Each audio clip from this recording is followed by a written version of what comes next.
Okay, I'm filming. Who are you and what are you running for? My name is Nancy Trigueros. I'm running for City Council for COPE, the Coalition of Progressive Electors in Vancouver. Thank you for inviting me. Thank you for coming. What are your top 3 priorities? I have more than 3.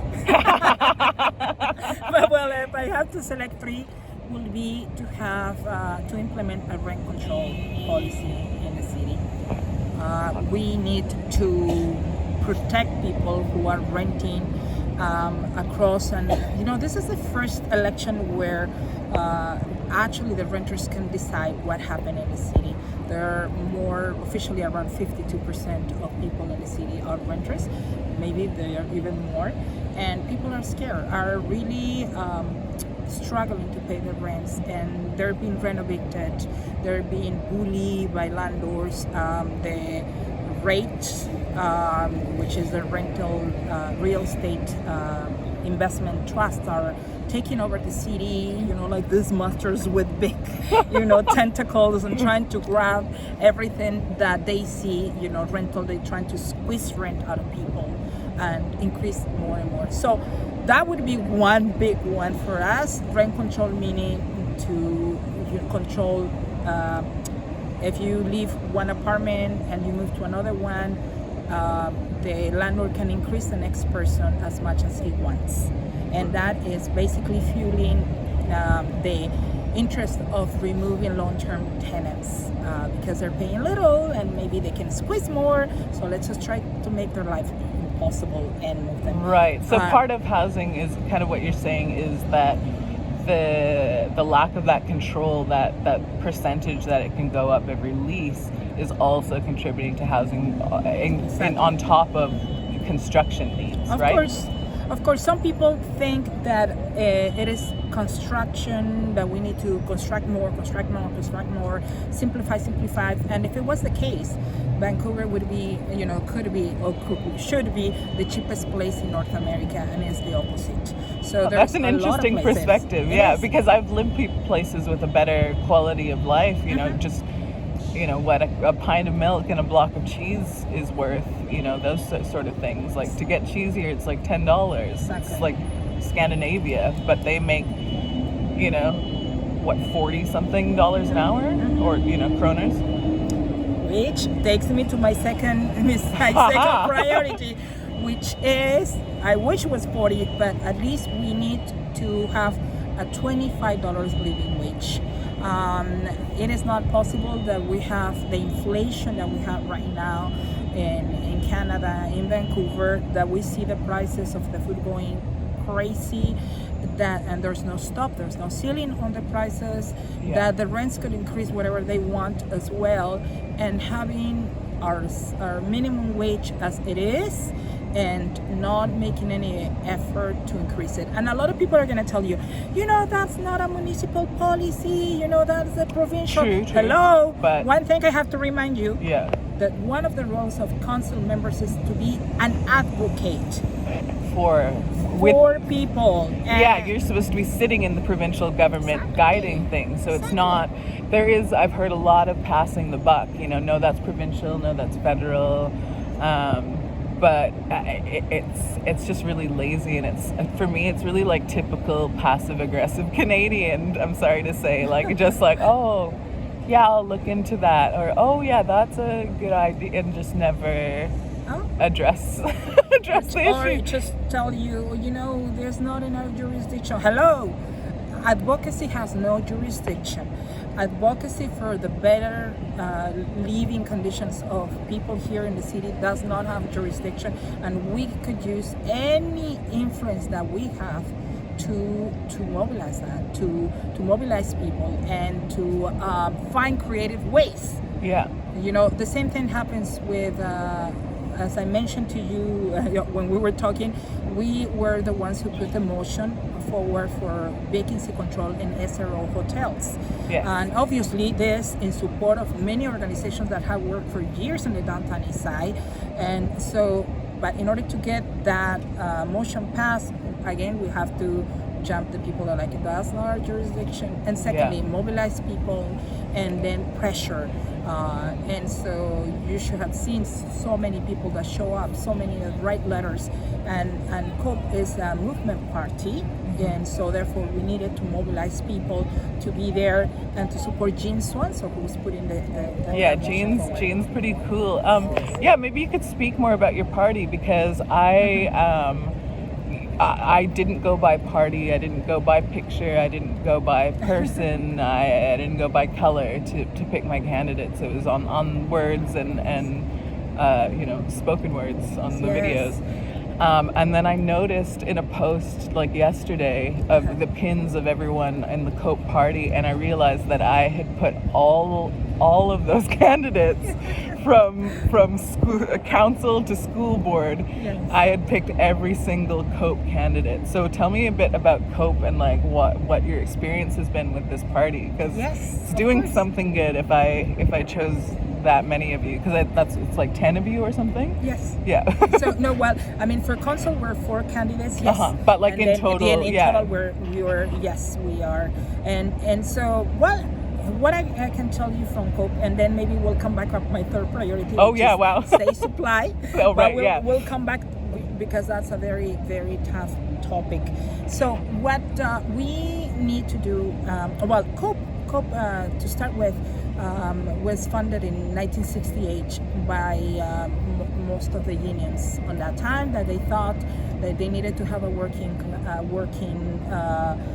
class party to defend, about the MPA, that also started around those same years, that they were having obviously conservative policies. So it was funded by a lot of very, remember, those years, hippies and people who love nature. Okay, yeah, I didn't know Vancouver. it was around. That's kind of like the Jean Swanson vibes, though, right? Exactly, yeah, very, very young. And so, but there's a book. We have actually a book. And when I was browsing into the policies in 1978, we, for example, were the first ones to select a indigenous woman candidate as a mayor. Candidate. Okay. So yeah, I was asking Leona about that, but yeah. 1978, she was not elected, but then again, progressive policies, looking forward, with supporting women's rights, supporting indigenous rights, and so if I look at those policies, they're like, oh my God, we can totally use the same platform now. Yeah, that's interesting. Unfortunately, many things have not changed in the city. So in terms of where is COPE right now, I was actually the co-chair of COPE for the last 3 years and a half.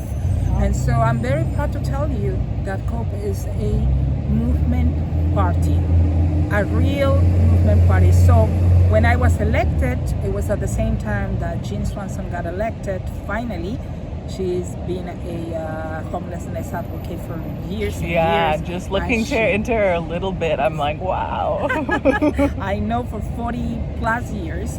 And she had run for every single position in the city, and she never won until recently. And then you see how many years we have missed without her. I so agree, because I watched some of those boring council meetings, like the streamed ones and stuff that are like, and Kennedy's still Zooming from home even though COVID is over. It's like, you don't even come to work. Like, how are you not fired? But Jean Swanson is a little badass in those. She doesn't let, and she does it in a way that doesn't look. She doesn't have to raise her voice. She just say the right words, the right policies, and her heart has been consistently committed on more than 40 years in helping people in the Black County side. Yeah, that's so cool. That's why she's so respected and loved. So she, she was elected, and then I became co-chair of COPE, and then like, okay, well, a political party, maybe wait for the next election. No, not at all. That was not Jean's plan. And then we have to organize and mobilize people for the SRO vacancy control motion, for, we have motions also divesting the funds of the police to community-led services. So we put that Yeah, one because forward. de-investment is kind of like the realistic solution for defund. Defund was kind of like the emotional, I Yes. feel, for me, it was the big fuck you, but in reality, the money can be reallocated, people can be retrained, the ABC 100 cops and 100 mental health workers is just beyond me, because like 89 cops showed up to the corner of Main and Hastings at the tent removals. Do you really need 100 more cops? Like, No, we don't. that doesn't really make sense to me, and it's a very scary process, because cops have a lot of, they're called for everything. Exactly, and they have a lot of power, and I want to think that there's a way that they can be part of the community in a way that is not threatening, that in a way that they are, they also follow the what the community wants from them. That is that people feel. Hopefully, we don't need any cops. We have a community-based policing, and they will reserve for very extreme cases. Yeah. And the community have people within of the same community that can support each other. Again, reinvesting in community-led services, investing in housing people. I mean, first of all, helping people who have mental drug abuse and other issues. It makes more sense. A lot of the calls for police, 42% or more, are people who are in mental distress or have some I breakdown. didn't know it was that high. So it is high. And so why are we putting all these resources in a police that is not part of that healing process, but is another model that is not going to work? Well, there's a program called Car 87, which not a lot of people know about. That is, I didn't know it was named because it was made in 1987, but it's a mental health team that the cops are supposed to call in those instances, but they don't. So, funding something like Car 87, have more employees for Car 80, making that a big, making sure everyone knows that that's who you call and not 911, for example, would be a really big one. And then we know, for example, that there's profiling. We know that Black people, Indigenous people, color in general, are the ones who are more likely picked in several situations. I was telling you, my son is obviously looking Latino. He tells me about his experiences, and I have to educate him. And I feel bad that I have to educate him to say, because he's only 14, right? He's actually 16. Oh, 16. Okay. But he looks bigger. Still. Yeah, he looks bigger. He looks bigger, and since he was younger, he had some incidents and encounters that didn't leave him a good position. So what I explain him is not what a mother wants to explain. Like, you're probably gonna be picked. Sometimes you need to do this approach. If they ask you to stop, you stop. You take out your hands out. It makes me so sad that my parents taught me those things, and you still have to teach your children those things.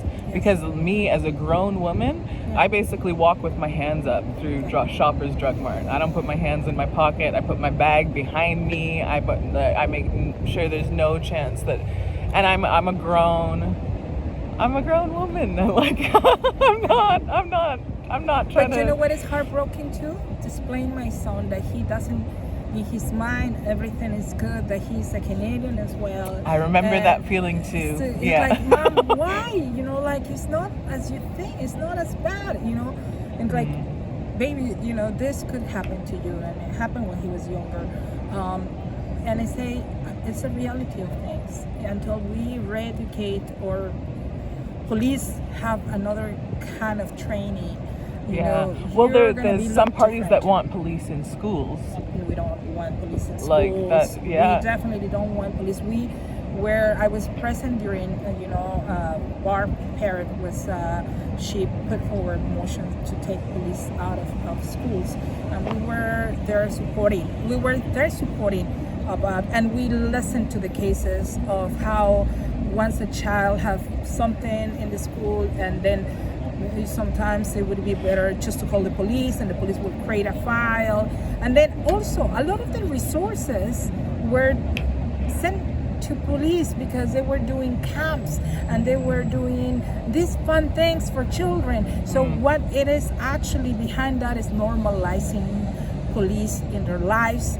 And also, if there's anything, any incidents, the name of those kids become a file number. Right, your child has a record now. We heard about this particular case of this person who was, he was killed by the police in Maine. He was mentally had a mental problem, and he had a 2x4. I don't know if you remember. Yes. And then he was, evaded by police in less than 30 seconds when he arrived. Well, the same officers that was an investigation was sent for as liaison officer at the school that was close to where he committed the murder.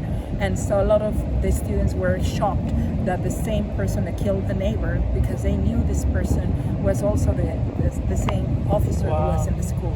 So, I mean, we hear many cases, and of course we hear other young people who were used to go there and say how wonderful the police was. Like, it's not, they're using resources that should be used by psychologists, by teachers, by school, to provide a healthy environment for growth and development of young teen kids in those years that are very precious and they're formative, and the police has no place there. And I just want to let you something. It's very interesting because in Latin America, and I was asking to some other people in Europe, having police inside schools is unheard. It's like it's absolutely a no. It's insane. It's like something that is. It is even the most corrupt police forces in the world do not step into schools. Exactly. Yeah. So it's something that you only see in North America, and unfortunately Canadian is following this American role, and we need to stop it. Absolutely. So just finishing with COPE, we have wonderful candidates. Jean Swanson, Brino Louet, who is a leading lawyer on the missing and murdered Indigenous women and girls and Two-Spirit, and he has been leading a lot of the inquests, and he has such a strong view of what needs to be done in the city, creating a matriarch-led, a Indigenous office that would oversight and protect and prevent the disappearing of women, and also solve many of these cases that are unsolved in the city. Yeah, I mean, we'll get back to your third point of safe supply, but could you just comment on your experience and your view of our missing and murdered Indigenous women and girls coming from Mexico? Like, you also have an Indigenous population, but you have a lot. It's obviously a danger, more violent crime. So yes, I was a young lawyer when I was in Ciudad Juarez, Chihuahua, which is right that border. Oh, I've driven through. Yeah. I would say it's not the prettiest place, but it's one that taught me a lot and had a lot of experience. And I guess it gives me that view of how unfair is life for women of color, Indigenous, and poor. So Juarez is known because it's across El Paso, Texas, and there's a lot of assembly factories there. And a lot of these women come from different parts of Mexico, and a lot from rural communities, Indigenous communities, because there was work. Yeah, so similar to the exodus from smaller towns to Vancouver, that happens, and then there's dangers that occur in the city because center. Because they come by themselves, the families stay behind, they need to feed and send money to their families back there. So I was involved as a lawyer defending and representing families of women, of young women who were murdered in that border town. And so there were, at that time, a lot of outcry, international outcry of the number of women who were, killed in the border and continue to be killed, unfortunately, in the border and other parts of Latin America. And then I was representing the families, and in our case, it was a connection with drug cartels and how they were using women. But at the same time, I realized that there are many cases, of course, that are drug related. It's also a domestic violence situation. There are many cases, and I concluded, because people ask me, we're killing all these women, and I say the system is killing them. The system is killing them, because we are gonna have, like here in Vancouver, our Picton. In Juarez there were many Pictons, and probably here are more and many more. But what is killing women is that there are not a efficient judicial system to prosecute, to take these cases seriously, because they are poor people, they're indigenous people who are working that in a society are not seen as an important as other members of our community. Unfortunately, that makes me very upset. That happened also in Juarez, so I was connected, and I was representing families of these victims, and unfortunately, because of that work and the people that we were dealing with, I have to one day take my things and come back. Some other of my friends unfortunately didn't make it, and so this thing about protecting women and putting people accountable of what they've done is something that it really touches me, because I say, again, I see it in Mexico, I see it here, and all it is connected to poverty, connected to our society, seeing members of the society have less worth of protecting, and judicial systems that protect, and they perpetuate these crimes because they don't do their job. And so I'm so excited for reading. Yo, can you turn that down, bro? Oi! Oi! Oi! Sherlock! Oh, anyway. So that's what it is, basically, and so that is my connection.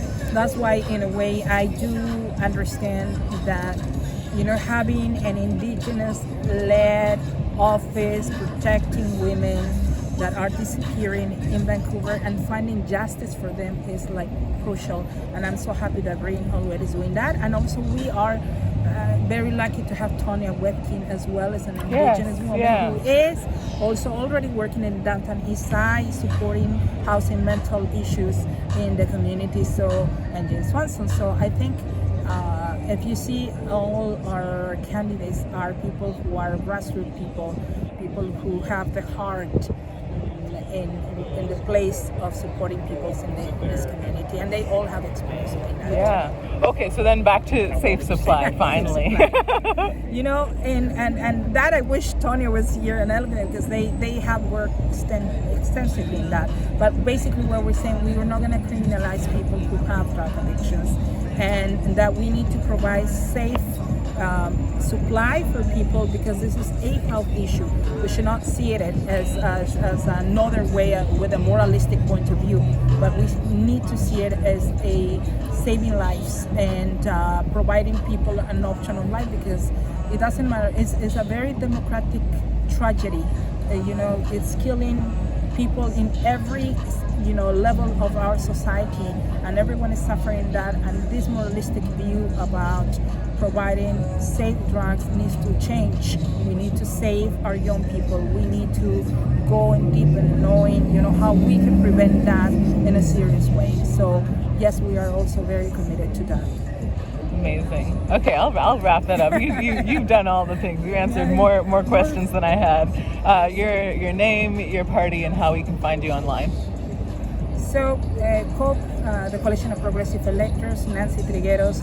You can find me on Instagram as Eva Nancy Trigueros, and or just Google Nancy Trigueros, and I'm pretty sure you're gonna see. Yeah. I was one of the women on the big march of, which was on my proud moment, speaking when Trump took position, cool. and it was one of those women with this huge amount of people. One last message I'd like to tell people. Yeah. I know politics for some It's something that they don't want to hear, that they're disappointed. You know, they don't believe in politicians and all this. And I want to tell this one thing. Politics, it's ours. Oh. We just have allowed the wrong people to be there. And politics is powerful, it's great. We can change the city if we vote. Only very little people vote, but believe me, we have the power to change the city. Let's elect people who are progressive. Forget about the mayor. You know, just have council members that are progressive. Let's pass rent control, living wages, $25, you know, safe supply, and all these important things. Rock and roll, And rock and roll. and rock and roll. And politics is great.